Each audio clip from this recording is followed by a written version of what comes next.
Hello and welcome to Karborundum Quest. Now today on my first sort of live recording, it is time to launch an expansion to the Minmus station. I've already got a single little extra docked module up there, which is giving it, we've got 50 days left of supplies up there, so I have a little bit of supplies on this. I have a couple of extra people, Jebediah and Zelvi, that are going to go out there.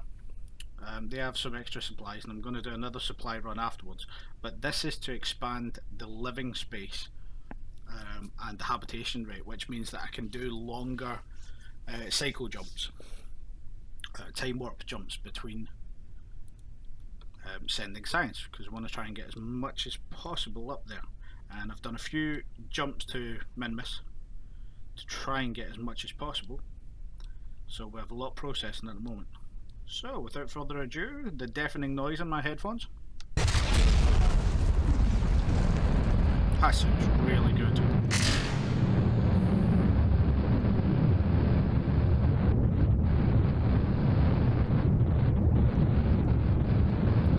This is a fairly unstable rocket.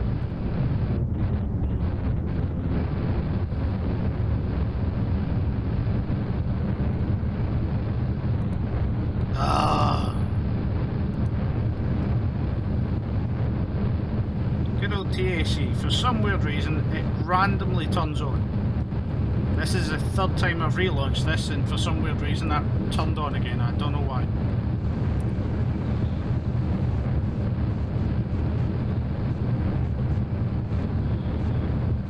Now this time, instead of slowing down and trying to go through the atmosphere as gingerly as possible, I'm just going to go hell for leather.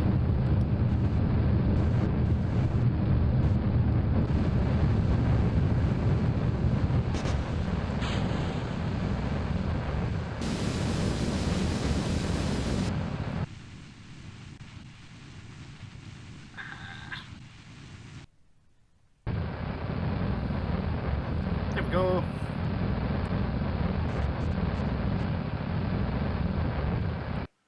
There we go, we're out to 80.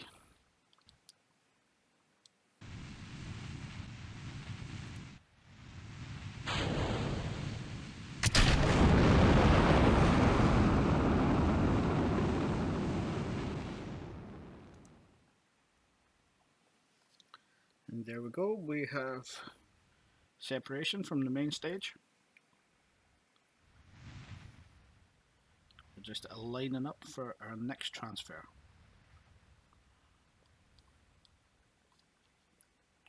Now, while we're doing this, I'm just going to jettison the side panels. Whoa, whoa, whoa, whoa. And there's one of the funny problems you can get with MechJeb.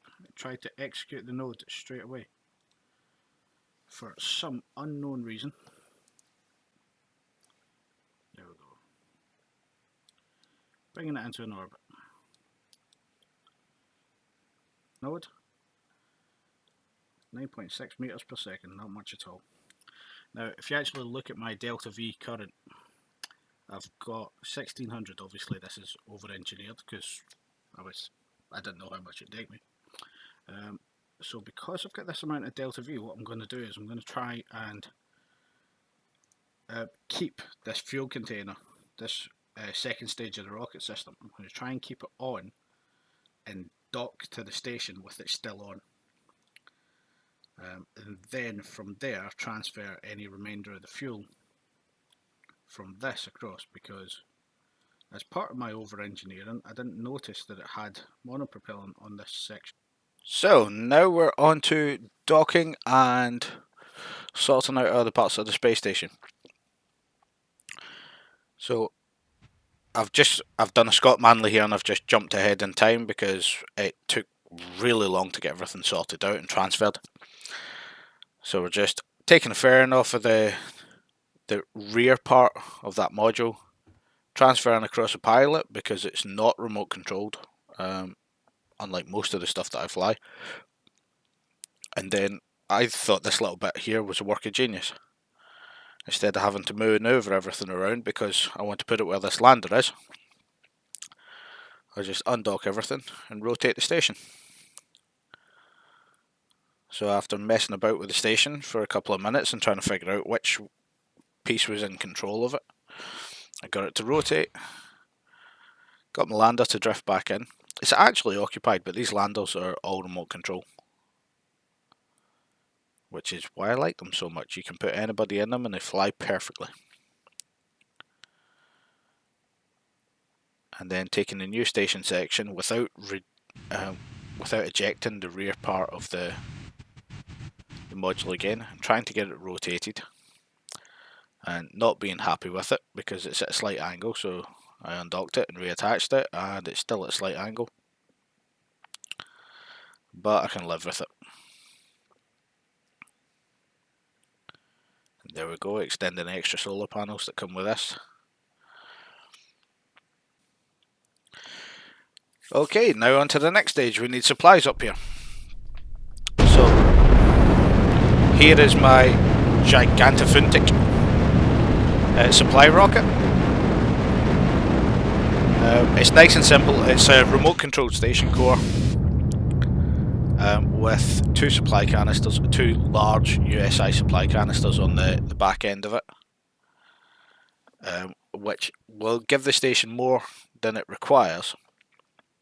And the one thing I didn't notice about this is the actual module I'm using.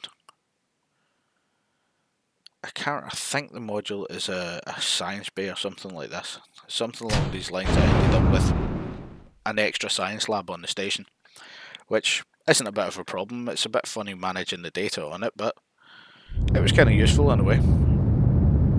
I ended up running the two of them parallel just to try and crunch as much science in the smallest amount of time as possible. Here we go, typical setting up our orbits, getting our intercept.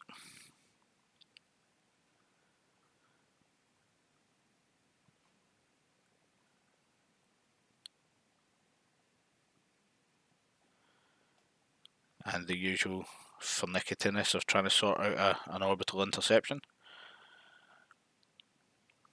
And here we are.